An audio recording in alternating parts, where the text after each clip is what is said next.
Do you often feel like you have little strength?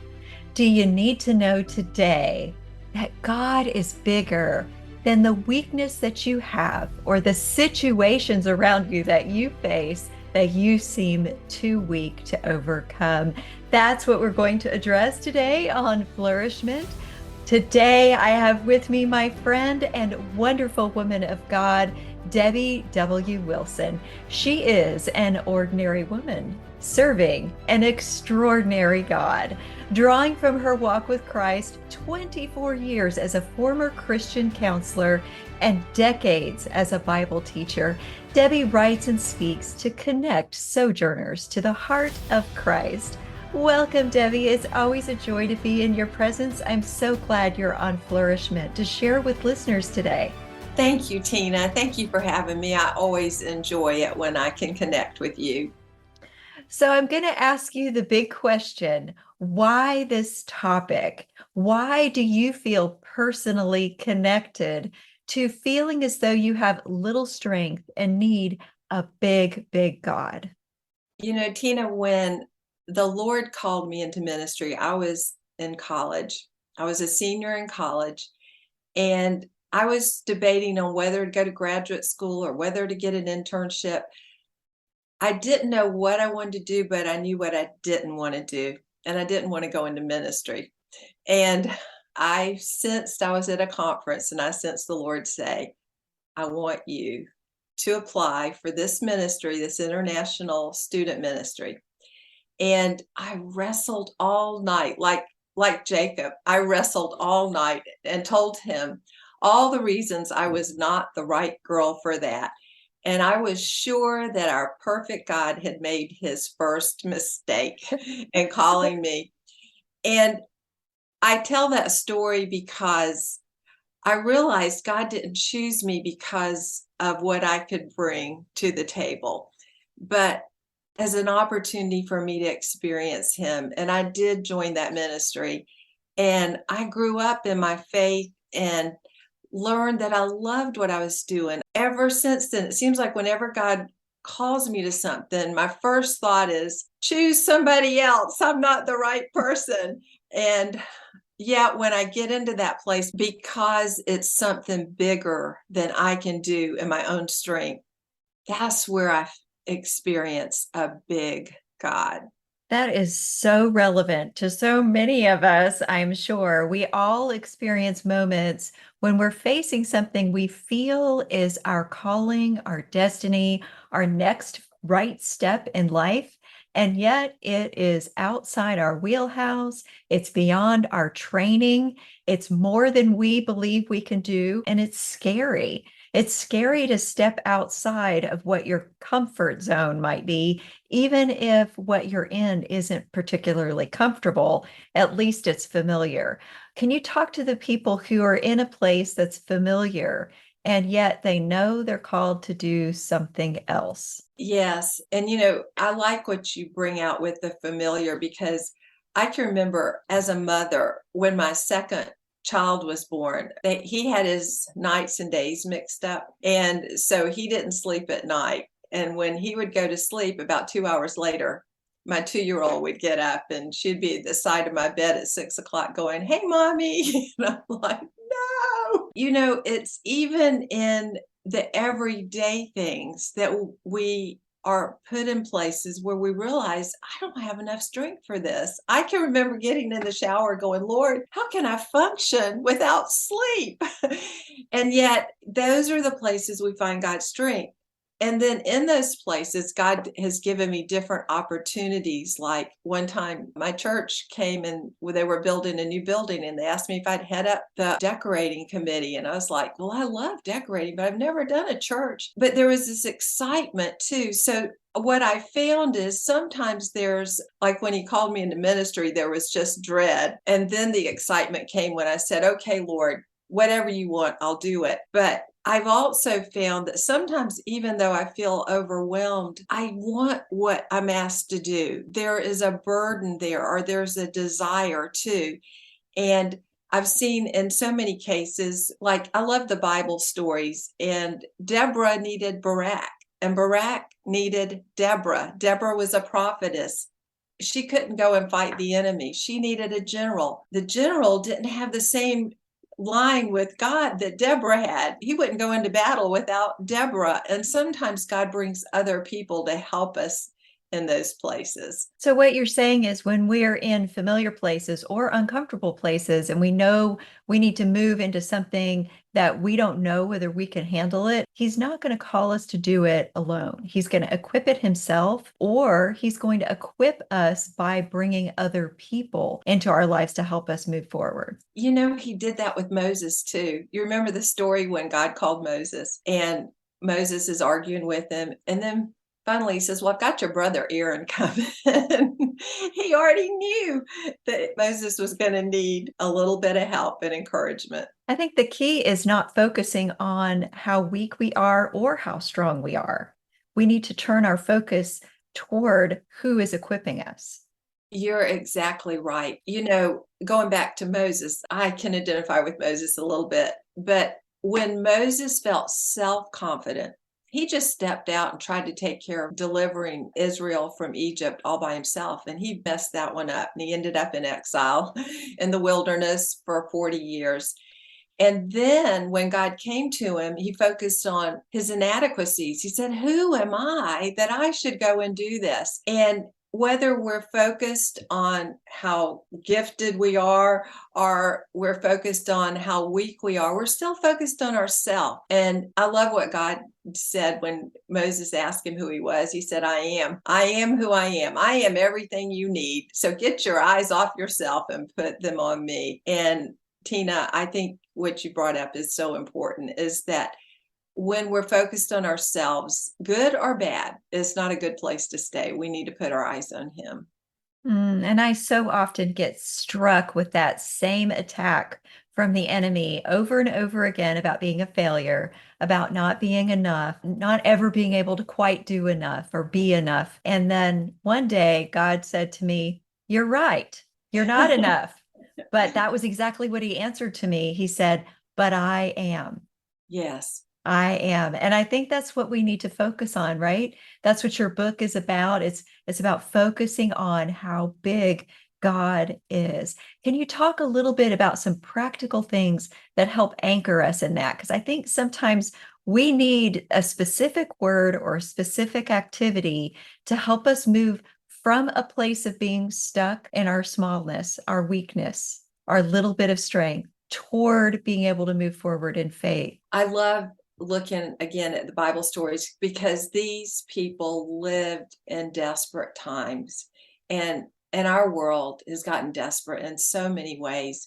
And so we can follow their footprints. And one of the stories I love is the story of the midwives in Exodus 1. Pharaoh calls in these two slave women and tells them that they are to kill the baby boys, the Hebrew baby boys, when they're being born. So they're Hebrews. They believe in God. But the Egyptians believed that Pharaoh was a god. You did not disobey Pharaoh. And they're two slaves and they're two young women. So what are they to do? And what they did was, it said they feared God. They had a reverence for God. And God had said that we are made in the image of God. And they knew that human life was sacred. So by knowing what they couldn't do, it showed them what they had to do. And they let the baby boys live. And they didn't know what was going to happen because they knew they'd be called in. But God protected them. And it says he gave them families of their own because they feared him instead of living in intimidation of Pharaoh. So I'm hearing you say from that story, we can take away a practical step, identify the places that are not an option. And sometimes the things that we are mulling over in our minds over and over again are, I wish I could go back. I wish I could stay where I am. And those two things are often not an option. You can't go back. And sometimes you can't really stay very well where you are. We think about those things and we ruminate over those, and they're not options. So, first and foremost, identify what isn't an option. Exactly. And we get that by knowing who God is. And when we know who he is, it's like this respect for him says, I'm his child. I can't go there. everybody else might be doing that, but I can't. And I like your example, Tina. There are things we can't do, so don't even entertain that. Why waste your energy doing that? I think that's a good one. Another Bible person I love is Gideon. And, Gideon was one who had very shaky faith. In fact, he was in hiding when the Lord showed up and called him a mighty warrior. And I can't help but think he was thinking, are you being sarcastic? What is this? But he asked the Lord for reassurance. He asked him like 3 times. And a lot of times we talk about Gideon's fleece. That fleece, as you know, Tina, was not a sign of faith. It was a sign of doubt. And he said, make the fleece, it was a lamb's fleece, let the wool be wet from dew and the floors dry. God did it that way. He said, maybe that was too easy. Let's do it the other way. God did that. And God over and over again gave him reassurance. And that was okay, because it was in that place where his faith was shaky that he got to engage with God. And he ends up building an altar, calling the Lord his peace. And so he went from this place of frustration to this place of peace. And then he became mighty in battle because he obeyed God with each reassurance. He said, okay, I'll take the next step. I'll take the next step. I'll take the next step. And before long, he's a mighty warrior, just like God had said he would be. I'm hearing 2 extra practical steps in what you're saying there. Secondly, identify where God is calling you next. What is he asking you to do? And then third, don't be afraid to ask God for bigger faith. When you don't have it, he's patient and he's willing to answer you and strengthen the faith that you don't think is strong enough to do what he's asking you to do. You said it so well, Tina. And I love that he didn't say, okay, I've told you enough now. God comes to us and says the night before the battle, if you need a little more reassurance, go down in the camp and hear what they're talking about. Our Lord is so understanding. He knows. I love the Psalm. I think it's 103 says, we are but dust. That's a lot of comfort. The Lord knows I'm but dust, and it's his strength in me. And that's the key point, is keeping in mind it's not about our strength. It's about what God can do. And we have to keep that ahead of us. How big is the God you believe in? If he's not big enough, then what do we do? When we don't believe enough in God, not that he isn't actually big enough, but the God that we are thinking of may not be the real God. We may be making him smaller in our minds. We may be imagining a God that's less than the God that really exists. So what do we do to match up our image of God with the real true image of who God is? I don't think we'll ever really be able to conceptualize how big God is, but how do we grow our view, our perspective on how much bigger God is than we imagine him to be? I like what you said, Tina. When our view of God is small, then our problems are going to be big, even if they're not big. But as our view and understanding of God grows, then Isaiah said the nations are but dust on the scale. Our problems bow before a big God. We had a solar eclipse a few years ago, and that was interesting because the sun is, I think I read it's like 103 times bigger than the earth. And yet, if I stand outside, I can hold a little pebble over my eye and block out the sun. There's no comparison between a pebble and the size of God. But if I focus on a little problem like that pebble over my eye, it can block out my view of God. And so you're right, God doesn't shrink, but I don't see him. And so he becomes small because that pebble, that problem, that challenge is growing as I focus on it. But when I focus on God, and part of that is the things we've been talking about, it's obeying the next step. It's bringing him my inadequacy and saying, I need help. He says, okay, here's an Aaron, here's the Barak. It's saying, do you mind giving me a little bit more reassurance? But as long as we're engaging with God, our view of God will grow. But when we're focused on ourselves or focused on our challenge, we don't see God, and God shrinks and becomes small for us. For me, my view of God grows when I step out in faith and follow him. A lot of times, Tina, I'll have to remind myself afterwards, I've never, ever regretted following and obeying God. Never. But if I shrink back and don't follow him, I always regret it. And so sometimes I have to remind myself on the other side of this, I'm going to be so glad I trusted God. Even if, like Gideon or Moses, I feel unsettled inside, I'm going to feel stronger when I get through it because I'm going to have experienced God in a new way. It reminds me of the trip that my son and I did to a waterfall this past weekend. We were at the end of a 3-mile hike and we just decided to, oh, this waterfall is really close. It's only half a mile hike to the waterfall, but it was half a mile straight up. Straight up, mostly a set of stairs. So we're already done with a 3-mile hike, and we're not like super athletic hikers to begin with. So we're like a third of the way up, and it's at the top of a mountain already. So it's high altitude, and we're not high altitude people either. So we stop and we're like, I don't know if I can make it anymore. I don't know if I can make it anymore. And people coming down from having seen the waterfall are saying it's worth it. It's worth it. It's worth it. And just that little bit of reassurance was enough to go a little higher. And then we stop, go, oh, I can't breathe. I can't breathe. And then we go a little bit higher, and somebody will say, oh, it's so worth it. It's beautiful. It's the most beautiful waterfall I've ever seen. And then when we finally got to the top, it was the most magnificent, awe-striking waterfall I think either of us have ever seen. It was incredible. It was totally worth the half-mile straight up hike at the end of a 3-mile hike.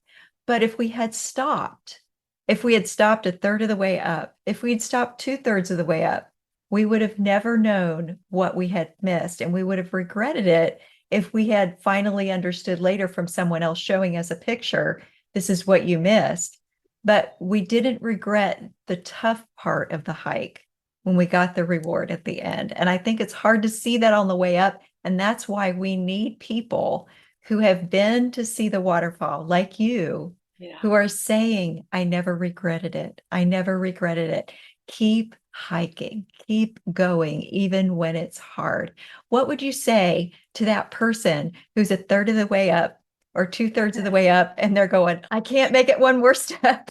What would you say to that person who's in their life place where they are just thinking, God has called me to this, but I don't know how I'm going to make it one more step? What would you say to that person right now? Tina, the first thing I thought of was in Hebrews 12, where it talks about the cloud of witnesses. They finished the race. They finished the race. And they're saying, you can do it. Shed anything that's holding you back. And that doesn't have to be sin. It can be that sometimes we take on things God never meant for us to take on. You know, Jesus said, come to me, all who are weary and heavy laden, and I will give you rest. And he tells us to take his yoke and learn from him, because his yoke is easy and his burden is light. And I found that a lot of times when my burden starts getting heavy, I have added to God's calling. And sometimes it's as simple as I'm feeling responsible for how you're going to feel about what I'm doing. And if I think you might be unhappy with what I'm doing, or I've got 2 people and I can't make them both happy, that becomes an extra weight. I remember one time I decided to do a women's day at our church. And we had a large Sunday school class. So I started, it was just going to be our Sunday school class. And they asked me if I'd invite the rest of the women. All these people started signing up. And I'm like, what do they think this is going to be? This is just going to be a fun time with a little teaching and whatever. And I started feeling this sense of panic because I thought they were going to be disappointed. And once I realized that, and I gave that to the Lord and said, this is still going to be a fun day, and we're still going to do a little teaching. And it turned out to be a fun day, and they learned stuff. But do you see what I did? I added to the calling that God had laid on my heart, that I had to make everybody happy. That's a formula for misery right there. And so I think if a person is feeling they can't make it, I mean, there are tough times in life. You just cling to Jesus. You cling to Jesus. But ask him. He promises you will find rest for your soul when you bring your burden there. And I am seeing that. I have a lot of people in my life who are going through hard stuff, and they are finding Jesus, and he is carrying them. And he's promised to do that. So if we will be still and go to him, we will find rest for our souls. So let God carry the burdens, is what you're saying. On that way up the mountain, you have to let God carry the heavy load. Yes. Not picking up loads, oh, there's somebody left their backpack. I better pick that up. Somebody left their jug of water. I better carry that. And then all of a sudden we can't walk. We're just burdened down because we picked up loads that we were never meant to carry. That is so poignant. I love what you're saying about boundaries, about how you can manage your expectations. I think really the only expectation we should ever have is that God will be good, that God is faithful, he'll be good. And that is our only expectation. He has the rest of everything else in the future already lined up, and we don't need to try to visualize what that's going to be. Any other tips that you have to leave with the listeners and viewers today? Well, when you're saying that, Tina, I thought of another Bible story that's listed in Hebrews 11, and it's the story of Shadrach, Meshach, and Abednego. As you were saying that, I thought, remember Nebuchadnezzar said, you bow before this golden idol or you're going in the fiery furnace. And you remember what they said. They said, our God is able to deliver us. But even if he doesn't, we won't bow before your idol. And so Nebuchadnezzar throws them into the fiery furnace. But the men who threw them in the furnace died. But they're walking around, and who shows up but the pre-incarnate Christ? And I think that's often the places we experience him is in the furnace. That's so good. Sometimes we get our greatest strength in the times of the greatest pressure and crisis. Yes. I've said, I want to change my what ifs to even if. What if he does throw me in the furnace? What if God doesn't deliver me? Because I'm guessing when Jesus showed up, they're thinking, oh, we're going to heaven, we're dead. But they walked out and God put them in higher positions. But what if it doesn't turn out like I want to? Even if it doesn't, my God is faithful. He is good. And we have to have an eternal perspective. The cloud of witnesses tells us, and some of those were sawn in two. They lived in caves. The world was not worthy of them, but they say it's worth it. Wow. And that is exactly the same thing that I used to tell a lot of anxiety clients when I was in a private counseling practice. Change your what ifs, which are anxiety thoughts, to even if then God statements. Yeah. And that is a way to just offset all the anxieties about the future when you're focused on your little strength. That's a really good tip, Debbie. I'm so glad that you came on the show today. I know that people will want to check out your new book and get more information from you and stay connected with you. How can they do that? I have a website, and if you go to refreshingfaith.com, I have some different resources that you might find helpful. And including one is how to get a personal word from God. It's a simple Bible study method, and some other handouts that I hope will be helpful. And I hope you'll sign up for my blog. I'd love to stay connected with you. I hope that you all enjoyed this conversation with Debbie W. Wilson and that you will check out her website and resources. There's so much available to help you and support you in your journey. And of course, I also hope that you come back for the next episode of Flourish-Meant. Flourish-Meant is part of the Spark Media Network and can be found on the Edify app.